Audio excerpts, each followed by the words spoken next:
The auction house smelled like old paper and broken dreams. Thomas Rivera sat in the back row, his 7-year-old daughter Emma coloring quietly beside him, her crayons making soft scratching sounds against the paper. He wasn't supposed to be here. 3 years ago, he'd been an architect at a prestigious firm in Seattle, designing glass towers that touched the sky. Now he was a widower in a small Indiana town, bidding on houses nobody wanted, trying to fill the emptiness in his chest with the rhythm of hammer strikes and the smell of fresh paint. Lot 47. The auctioneer droned, barely looking up. Abandoned property at 1847 Maple Street. Structural damage. Code violations. Probably needs to be torn down. Do I hear $1? Thomas raised his hand without thinking. It was instinct now. Find a broken thing, fix it, move on. Maybe this time it would fix something inside him, too. Sold to number 63 for $1. Emma looked up from her drawing. Daddy, did you just buy a house for the price of a candy bar? Thomas managed a smile, though it felt heavy on his face.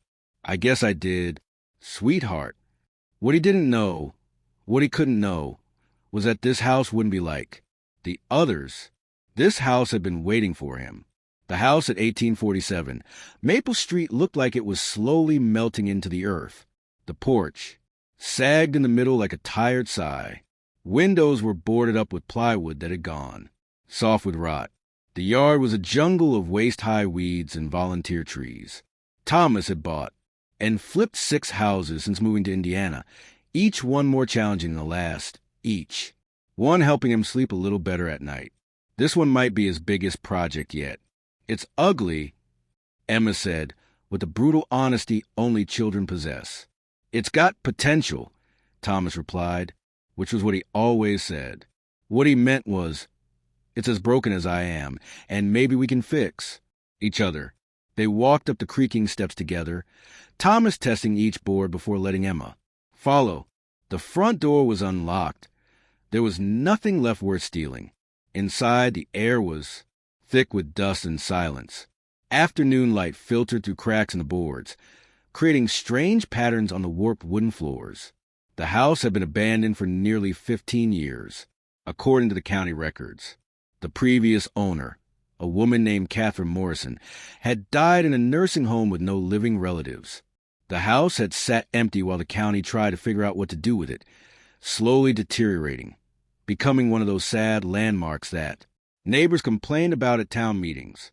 Thomas walked through the first floor, making mental notes. The kitchen was a disaster. Cabinets hanging off hinges, linoleum peeling up in sheets, a refrigerator door standing open like a mouth frozen mid-scream. The living room wasn't much better, but the bones were good. The house had been built in 1924. Solid oak framing, real plaster walls. Underneath all the damage, there was something worth saving. Can I explore upstairs? Emma asked. Stay where I can. Hear you, Thomas said, and don't touch anything sharp. While Emma's footsteps creaked overhead, Thomas made his way toward the basement door. It was stuck, the frame swollen with moisture. He had to put his shoulder into it, and when it finally gave way, a breath of cold, damp air rushed up from below. The stairs looked treacherous, but he tested them carefully. They held. The basement was darker than he expected, even with his flashlight. It was unfinished, dirt floor, stone foundation walls that wept with moisture exposed. Floor joists overhead festooned with cobwebs. The smell was earth and mold and something else. Something almost sweet, like old perfume. His flashlight beam swept across the space. An ancient furnace squatted in one corner like a rusted spider. Shelves lined one wall, holding dusty canning jars filled with things that might have once been food. In the far corner, almost hidden behind a sagging cardboard box, a trunk. It was old, made of dark wood with tarnished brass fittings. Not the kind of thing you'd expect to find in a house like this. Thomas approached it slowly, his footsteps muffled by the dirt. Floor. The trunk wasn't locked. When he lifted the lid, the hinges screamed. Inside, wrapped in a faded quilt, were letters. Hundreds of them, tied in bundles with string that had gone brittle with age, and underneath the letters, a small wooden box. Thomas picked up one of the letter bundles. The envelopes were yellowed, addressed in careful handwriting to Catherine Morrison, 1847, Maple Street. But they'd never been opened. Every single one was still sealed. He checked another bundle. Same thing. Unopened letters, all addressed to Catherine. Postmarked from different years, 1975, 1982, 1989, 1993. The most recent ones were from 2008, just before she must have gone into the nursing home. There were hundreds of unopened letters in this trunk. Someone had written to Catherine Morrison for decades, and she'd never read a single one. Thomas opened the small wooden box. Inside was a photograph, faded but clear enough. 2 young women, arms around each other, laughing at something beyond the camera's frame. One of them looked like the picture of Catherine from the county records, younger, happier, with her whole life ahead of her. The other woman had dark, curly hair and a smile that seemed to light up. The photograph even after all these years. On the back of the photo, in the same careful handwriting from the envelopes, Catherine and Margaret, June 1968. The best day. Daddy, what did you find? Thomas looked up to see Emma, standing at the top of the basement. Stairs, silhouetted against the brighter light above. Just some old letters, he said carefully, placing everything back in the trunk. Come on, let's get out of here before we both need tetanus. Shots. But that night, after putting Emma to bed in their small rental house across town, Thomas couldn't stop thinking about the trunk, about Catherine Morrison, who'd kept hundreds of letters she never read, about Margaret, whose smile in that photograph suggested she'd been more than just a friend. His wife Rachel had died 3 years ago, suddenly, from an undiagnosed heart condition. She'd collapsed while making breakfast, and by the time the ambulance arrived, she was gone. Just like that, his whole life had changed. The grief had been so enormous, so all-consuming, that Thomas had done the only thing he could think of. He'd run, quit his job, sold their house, moved across the country to a place where nobody knew them, where every street corner didn't hold a memory of her. He bought his first fixer-upper 6 months after Rachel died. Working on it had been the only thing that quieted the screaming in his head. When he finished that house and sold it, he immediately bought another, then another. Each house was a project he could complete, unlike his grief, which seemed to have no end. But here was Catherine Morrison, who'd also lost something or someone and had dealt with it by locking it in a trunk in her basement and never looking at it again. Thomas knew that move. He'd been doing the same thing for 3 years, just with houses instead of letters. The next morning, Thomas dropped Emma off at school and drove back to 1847 Maple Street. He retrieved the trunk from the basement, loaded it into his pickup, and took it home. He told himself he was just curious, that he'd look through the letters, maybe try to figure out who Margaret was, and then get back to work on the house. But curiosity wasn't the real reason, and he knew it. He spread the letters out on his kitchen table, organizing them by date. The earliest ones were from 1970, just 2 years after the photograph. He picked up the first one, hesitated.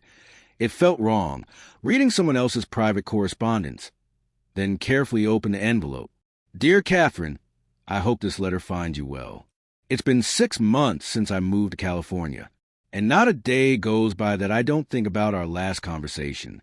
I know you said we couldn't be what I wanted us to be. I know you were scared what people would say, what your family would think. I understand, truly I do. But Catherine, I need you to know that what we had was real.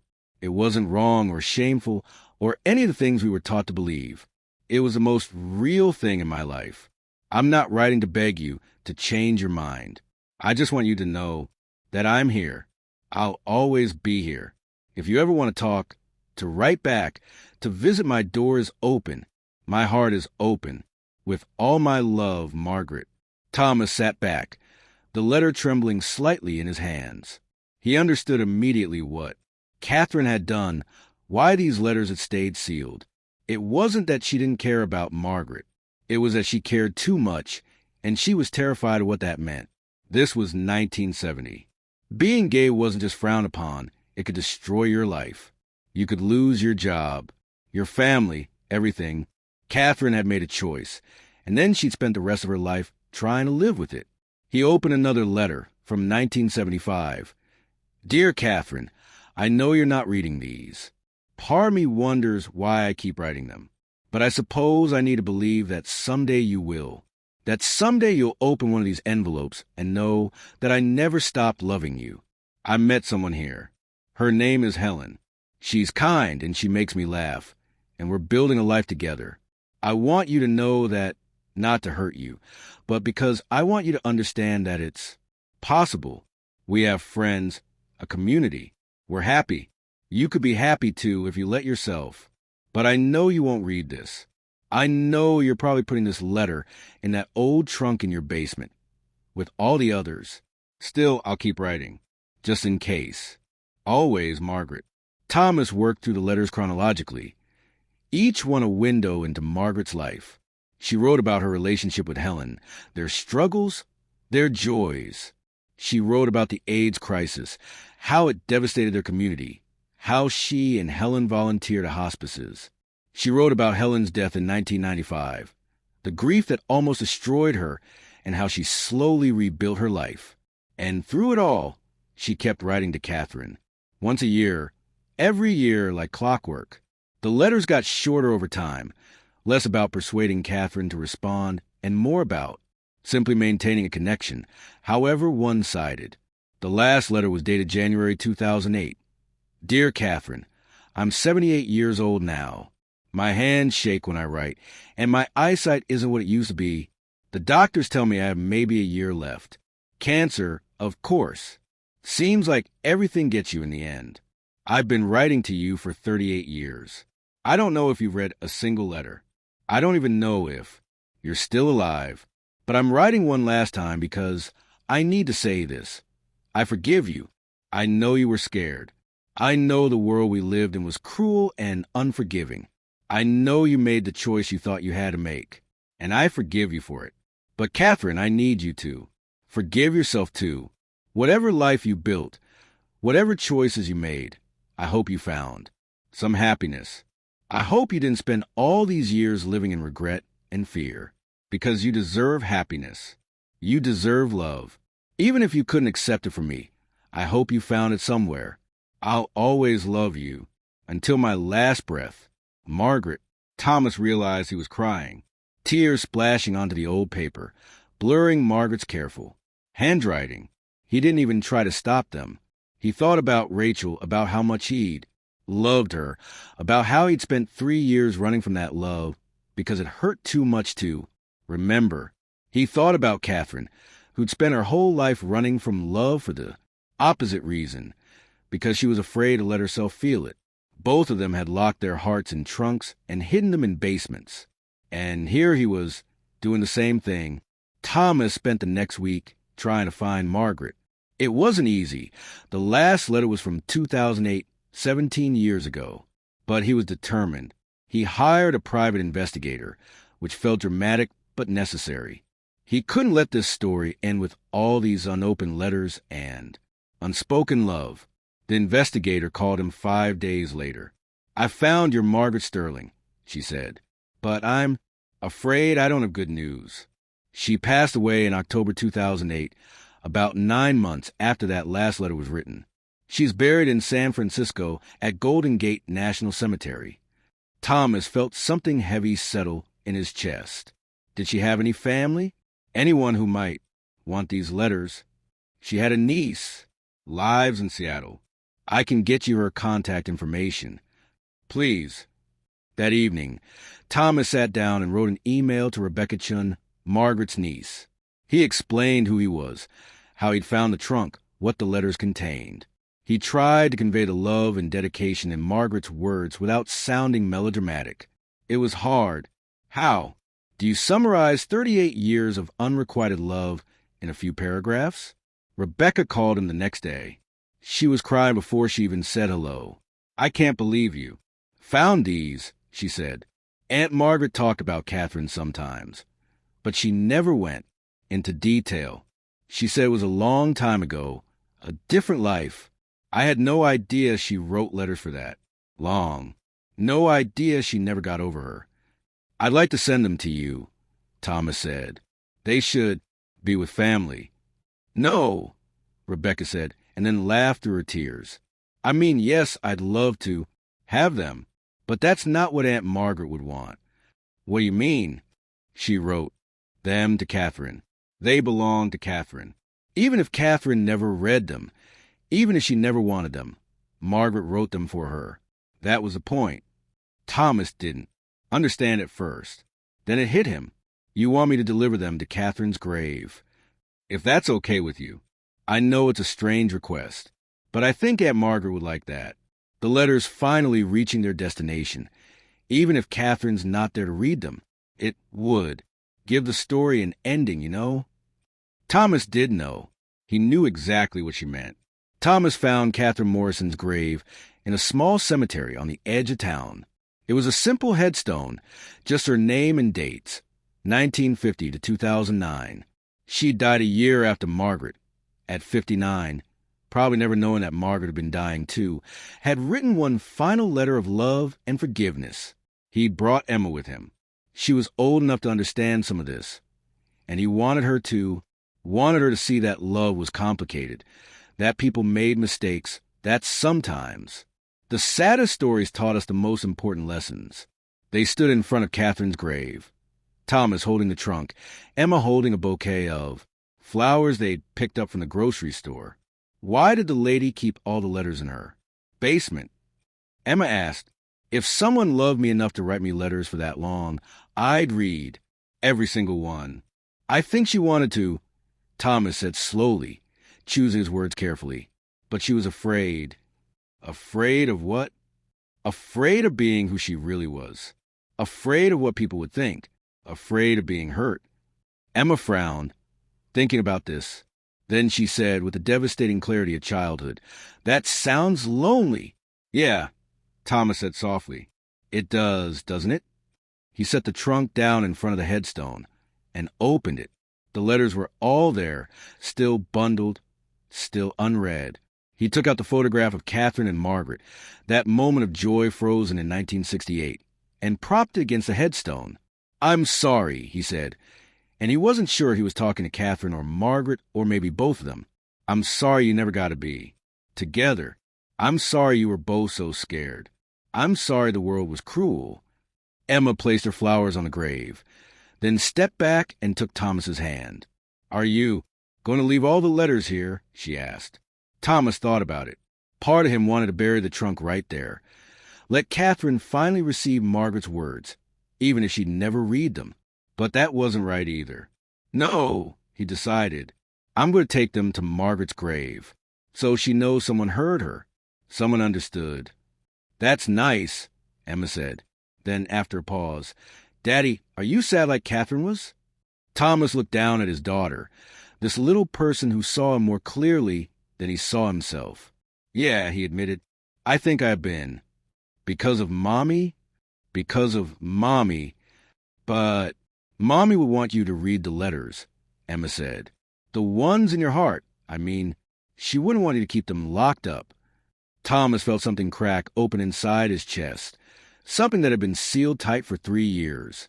He knelt down and pulled Emma into a hug, this wise little 7-year-old who somehow understood what he'd been too afraid to face. He'd been living like Catherine, locking away his love because it hurt too much to feel it, working on broken houses because he couldn't work on his broken heart, running from memories instead of honoring them. "You're right," he whispered into her hair. "You're absolutely right." 2 weeks later, Thomas and Emma flew to San Francisco.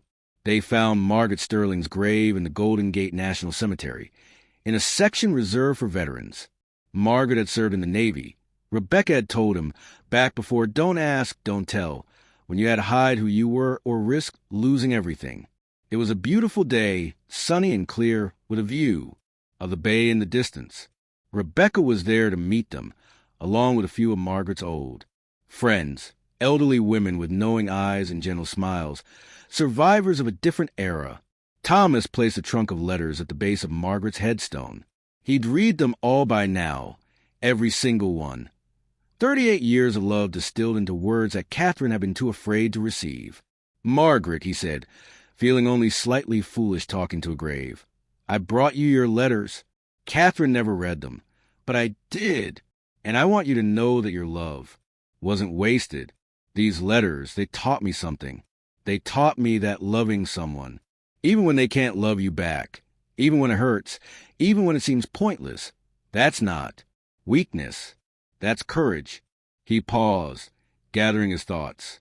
"I've been running from love for 3 years, running from the memory of my wife because it hurt too much to miss her. I thought if I kept busy enough, fixed enough houses, moved far enough away, maybe I could outrun the grief. But you can't outrun love. It follows you. It waits for you. And eventually, you have to stop running and let yourself feel it." Rebecca was crying. Some of Margaret's friends were crying. Emma squeezed his hand. "So thank you," Thomas continued. "Thank you for writing these letters, for never giving up, for showing me what real love looks like. It's not conditional. It's not transactional. It's just constant, like gravity, like light. It just is." He took out one more thing from his pocket, a letter he'd written himself, not to Margaret, but to Rachel. He'd written it on the plane, all the things he'd been too afraid to say or think or feel since she died.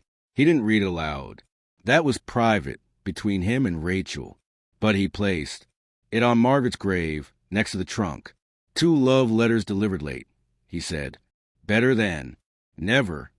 The house at 1847 Maple Street took Thomas 4 months to restore. It was the hardest project he'd ever done, but also the most rewarding. He didn't rush it. He took his time, did it right, poured love into every detail. He refinished the oak floors until they glowed like honey. He restored the original windows, replaced the sagging porch, updated the kitchen and bathrooms, while preserving the house's character.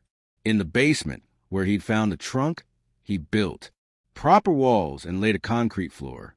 But he left one section of the original stone foundation exposed, a reminder of the house's history.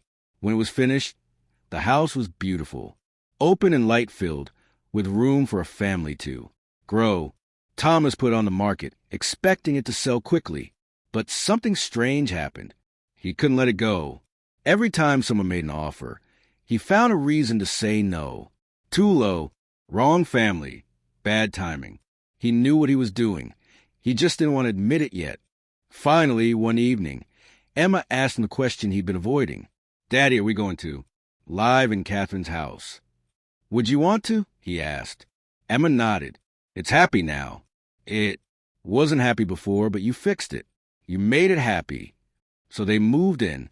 For the first time in 3 years, Thomas unpacked boxes with the intention of staying. He hung pictures on the walls.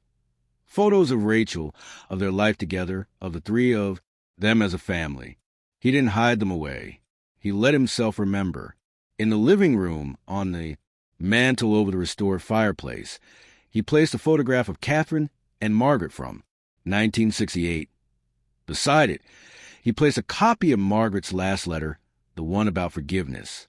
He'd had Rebecca's permission to keep it. She said Margaret would have wanted it to help someone else. Thomas read that letter often. The part about forgiveness. The part about not living in fear and regret. The part about deserving love and happiness. He started going to a grief support group. Started actually talking about Rachel, about how much he missed her, about how terrified he was of loving someone again and losing them. Started letting himself feel all the things he'd been running from.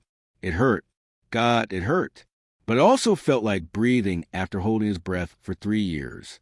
6 months after moving into the house, Thomas met someone. Her name was Claire, and she was a teacher at Emma's school. They met at a parent-teacher conference, bonded over a shared love of bad puns and good coffee, and started having lunch together once a week. It was casual, friendly, nothing serious. Except Thomas found himself thinking about her between lunches, found himself looking forward to their conversations, found himself laughing more than he had in years. The first time she came to the house, she noticed a photograph on the mantel immediately. "Who are they?" she asked. Thomas told her the story. All of it, the abandoned house, the trunk in the basement, the unopened letters, the trip to San Francisco. He told her about Catherine's, fear and Margaret's faithfulness, and what they'd taught him about love. Claire listened quietly, and when he was done, she said, "That's heartbreaking." "It is," Thomas agreed, "but it's also beautiful in a way." Margaret kept loving Catherine for 38 years, even though Catherine never wrote back, never acknowledged her feelings, never even read the letters. That's dedication. Or masochism, Claire said gently. "Thomas, you know that's not the moral of this story, right?" He looked at her, confused. "The lesson isn't that you should love someone who can't love you back," she continued. "The lesson is that Catherine wasted her whole life being afraid. She had someone who loved her completely, and she threw away because she was scared of what other people might think.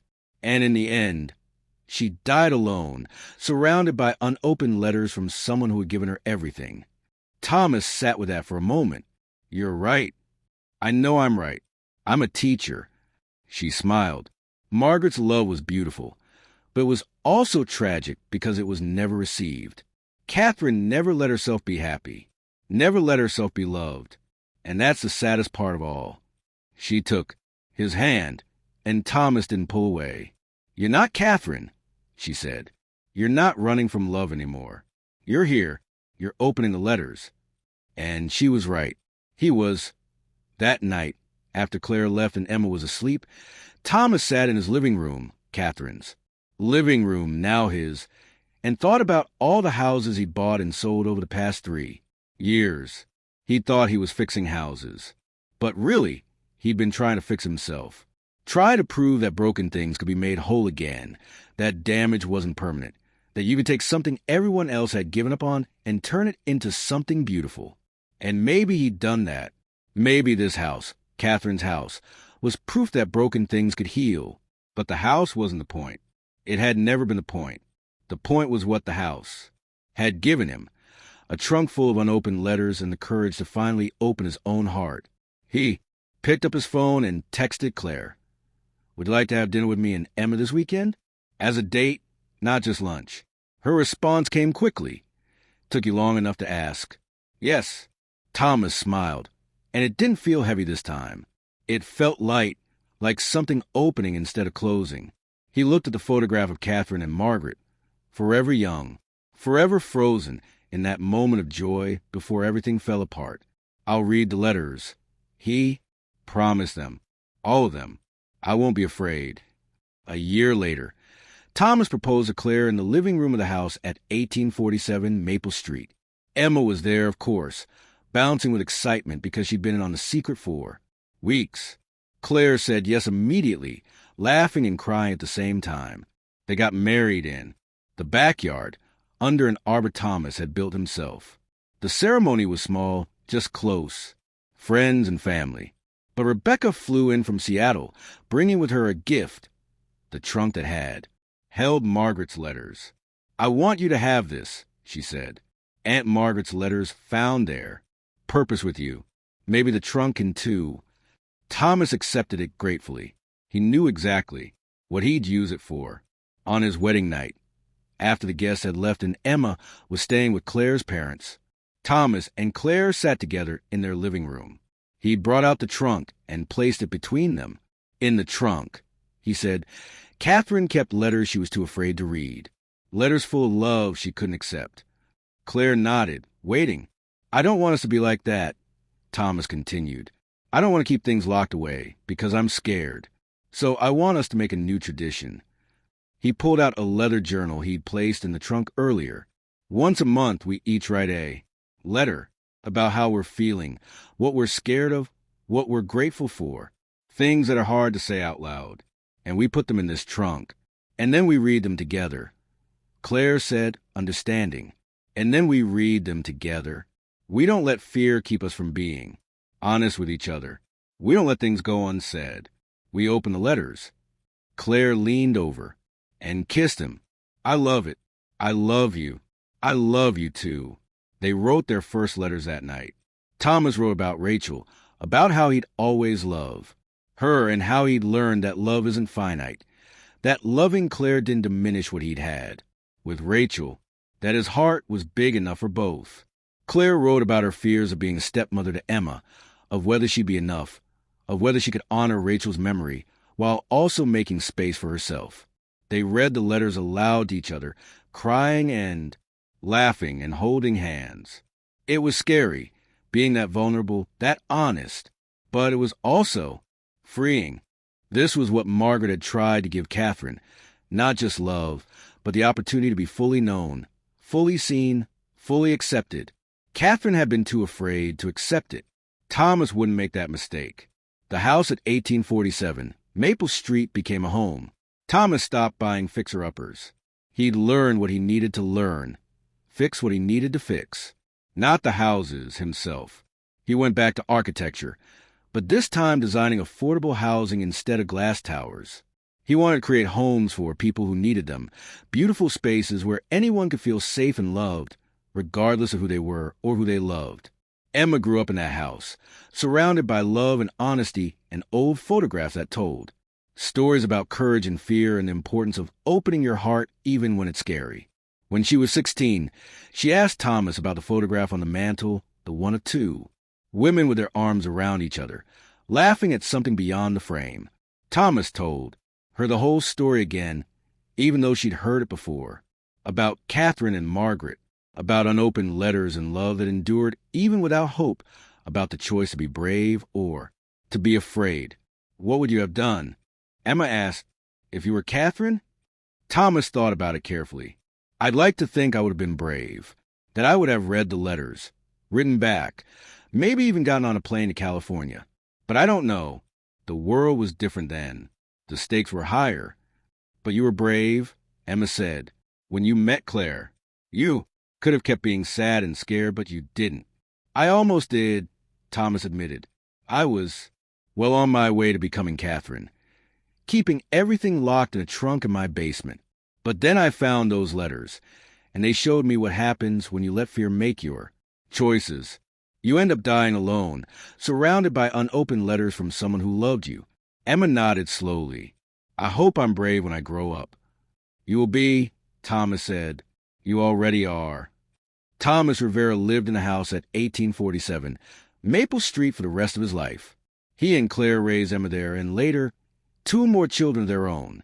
The house filled with laughter and tears and all the messy, beautiful chaos of a life fully lived. The trunks sat in their bedroom, slowly filling with letters, monthly missives from husband to wife, wife to husband, confessions and gratitudes and fears and dreams. They read them together, religiously, never letting things go unsaid, never letting fear build walls between them. And on the mantel, the photograph of Catherine and Margaret remained, a reminder of 2 women, whose love story ended too soon, whose lesson came too late for them, but just in time for someone else. Sometimes Thomas would look at that photograph and think about the strange chain of events that had led him here. A $1 house, a trunk in a basement, hundreds of unopened letters, from a woman to her lost love. It seemed like chance, like random luck. But maybe it wasn't chance at all.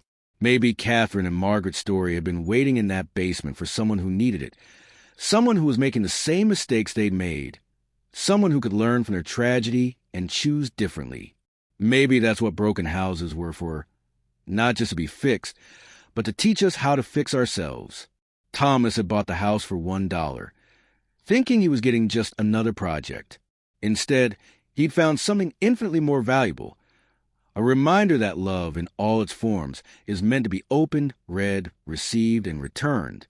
The letters in Catherine's trunk had never reached their intended destination, but in a way, they'd reached exactly where they needed to go, into the hands of A, man brave enough to deliver them, and brave enough to open his own.